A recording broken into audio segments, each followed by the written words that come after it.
मधून राज्यात आरक्षणाच्या मागणीसाठी झालेल्या आत्महत्यांच्या चौकशी दरम्यान पोलिसांना धक्कादायक माहिती समोर आली आहे। लातूर जिल्ह्यातील 2 आत्महत्या आणि एका आत्महत्येच्या प्रयत्नाच्या प्रकरणामध्ये आत्महत्येपूर्वी लिहिलेल्या चिठ्ठ्या या संबंधितांनी स्वतः लिहिलेल्या नसून त्या नंबर बनावटपणे लिहिलेल्या असल्याचं तपासामध्ये निष्पन्न झालंय।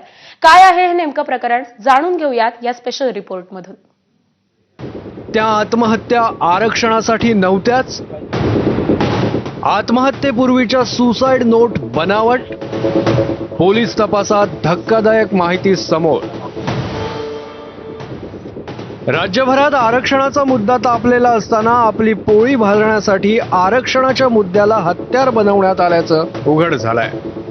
लातूरमध्ये झालेल्या 3 आत्महत्या आरक्षणासाठी नव्हत्याच अशी धक्कादायक माहिती पोलीस तपासात समोर आली आहे।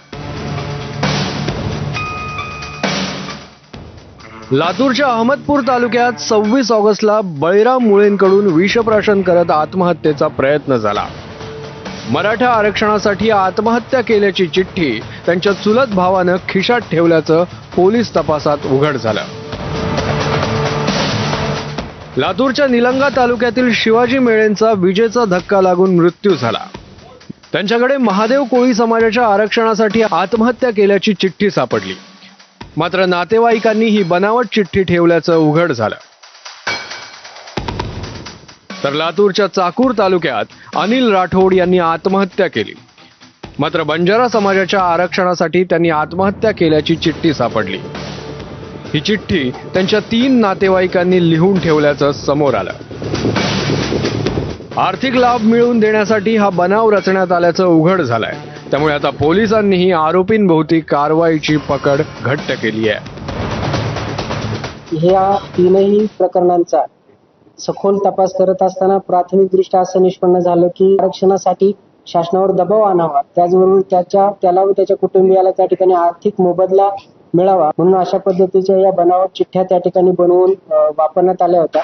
हे निष्पन्न झाल्यानं आज या 3ही प्रकरणांमध्ये Nilanga police station, Chakur police station आणि अहमदपूर पोलीस स्टेशन या 3ही ठिकाणी गुन्हे दाखल करण्यात आले आहेत। बनावट चिठ्ठ्यांचं प्रकरण निष्पन्न झाल्याप्रकरणी राज्यात पहिल्यांदाच अशी कारवाई केली जाते।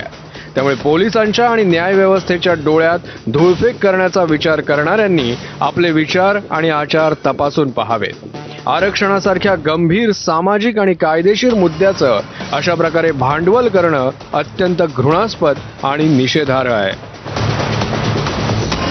निशांत भद्रेश्वर, एबीपी माझा, लातूर।